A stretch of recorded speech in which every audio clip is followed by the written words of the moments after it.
మీకు ఏమవుతుంది, మీరు చెప్పాలనుకున్నది ఏంటి, అక్కడ అమ్మవారు ఉత్సవం జరుగుతుంది, ఆ ఉత్సవం చేస్తున్నారు. అయితే నేను ఒకలా అర్థం చేసుకుంటున్నాను, అక్కడ మీరు చెప్పింది ఒకటి.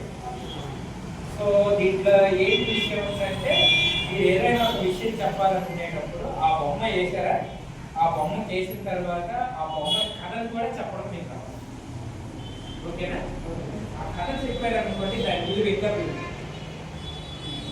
మీరు ఆ కథని ఎంత దీనికి గొప్పగా చెప్తారో. ఇవ్వండి, ఇక్కడ ఒక బొమ్మ కనిపిస్తుంది, ఇక్కడ ఈ బొమ్మలు ఏమున్నాయి, దీంట్లో మనుషులందరూ గొడుగు పట్టుకొని, ఒక ఆయన గొడుగు పట్టుకొని ఉన్నాడు, ఇంకొక ఆయన వచ్చేసి కావడి కట్టుకొని ఉన్నాడు, ఇంకొక ఆయన కోడి పుంజు పట్టుకొని ఉన్నాడు. ఇక్కడ ఇదేమన్నా కథ ఉందా ఇట్లా? ఎవరికైనా తెలుసా అది ఏంటి? అది కనిపించట్లేదు. అంటే ఎవరు వేసారు అది? మీరేసిందా? వేరే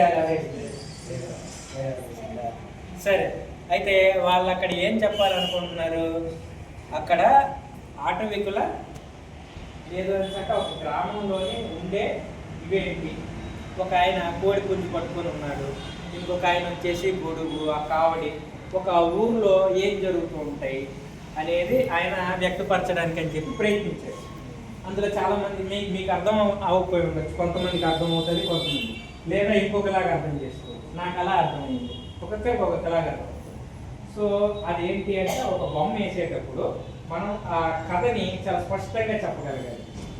ఆ స్పష్టత అనేది ఖచ్చితంగా మీరు చెప్పగలిగితే దానికి ఇంకా బాగా అర్థం చేసుకోవడం వచ్చిందనుకోండి, అప్పుడు దాని విలువ పెరుగుతుంది కదా. ఇంకా మీకు బెటర్ ఎగ్జాంపుల్ చెప్పాలి అని అంటే, ఒక పుస్తకం ఉంది, ఈ పుస్తకం పైన వచ్చేసి ఫలానా కథ అని ఉంది. ఒక తెలుగు పుస్తకం ఉంది, తెలుగు కథ ఉంది.